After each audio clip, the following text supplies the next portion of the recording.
നമസ്കാരം. Raf talk ഫുട്ബോളിലേക്ക് അവർക്കും സ്വാഗതം. ദുബായ് ഡിയോർ എന്നറിയപ്പെടുന്ന ഗ്ലോബ് സോക്കർ അവാർഡ് ദുബായിൽ അല്പസമയം മുമ്പ് സമർപ്പിച്ച് ചടങ്ങ് അവസാനിച്ചു. മികച്ച താരത്തിനുള്ള പുരസ്കാരം ലഭിച്ചിരിക്കുന്ന ഒസ്മാൻ ഡെംബലെക്കാണ്. മികച്ച ഫോർവേഡ് ലാമിനെ യമാൽ, മറഡോണ അവാർഡ് ആ പയ്യന്. പിന്നെ പതിവ് പോലെ ക്രിസ്ത്യാനോ റൊണാൾഡോക്കും അവാർഡ് കൊടുത്തിട്ടുണ്ട്. മികച്ച മിഡിൽ ഈസ്റ്റ് പ്ലെയർ എന്ന പുരസ്കാരമാണ് ക്രിസ്ത്യാനോക്ക് കിട്ടിയിരിക്കുന്നത്. ഏതായാലും നമ്മൾ വിശദമായിട്ട് തന്നെ ആർക്കൊക്കെയാണ് അവാർഡ് എന്ന കാര്യങ്ങളൊന്ന് എടുത്തു നോക്കുകയാണ്. ഈ പ്രോഗ്രാമിൽ തന്നെ ലാലീഗ അവാർഡുകൾ കൊടുത്തിട്ടുണ്ട്. അത് നമ്മൾ നേരത്തെ വീഡിയോ ചെയ്തിട്ടുണ്ട്.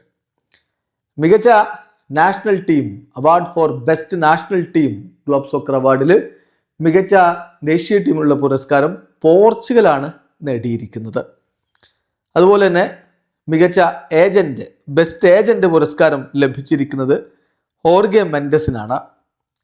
ബാഴ്സലോണയുടെ വനിതാ ടീമാണ് ബെസ്റ്റ് വിമൻസ് ക്ലബ്ബ് പുരസ്കാരം സ്വന്തമാക്കിയിരിക്കുന്നത്.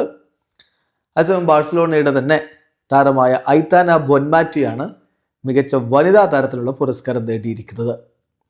മികച്ച കോച്ചിനുള്ള പുരസ്കാരം PSG ലൂയിസ് എൻറിക്കെ സ്വന്തമാക്കി.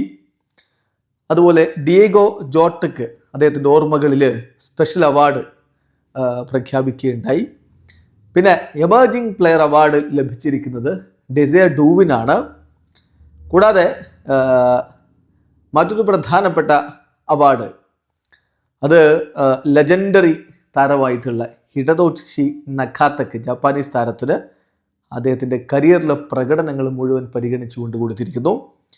ഒപ്പം തന്നെ ആൻഡ്രെ ഇനിയസ്റ്റക്ക് അദ്ദേഹത്തിൻ്റെ ഗ്രേറ്റ്നെസ്സിന് ഒരു അവാർഡ് അദ്ദേഹത്തിൻ്റെ കരിയർ പരിഗണിച്ചുകൊണ്ട് കരിയർ അവാർഡ് ആൻഡ്രെ ഇനിയസ്റ്റക്കും കൊടുത്തിരിക്കുന്നു. പിന്നെ മികച്ച മിഡ്ഫീൽഡർക്കുള്ള പുരസ്കാരം PSG പോർച്ചുഗീസ് സുപ്രധാനമായിട്ടുള്ള വിറ്റീഞ്ഞക്കാണ് ലഭിച്ചത്.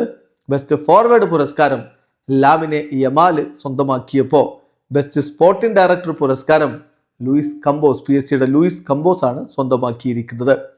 മികച്ച കംബാക്കിനുള്ള അവാർഡ് കംബാക്ക് അവാർഡ് മടക്കി വരവിനുള്ള അവാർഡ് പോൾ പോഗ്ബക്ക് കൊടുക്കുകയുണ്ടായി. നാസർ അൽ ഖലീഫിക്ക് ബെസ്റ്റ് പ്രസിഡന്റ് പുരസ്കാരം സമ്മാനിച്ചു. അതുപോലെ തന്നെ ബെസ്റ്റ് മെൻസ് ക്ലബ്ബ് പുരസ്കാരം പാരീസ് സെന്റ് ജർമ്മനാണ്.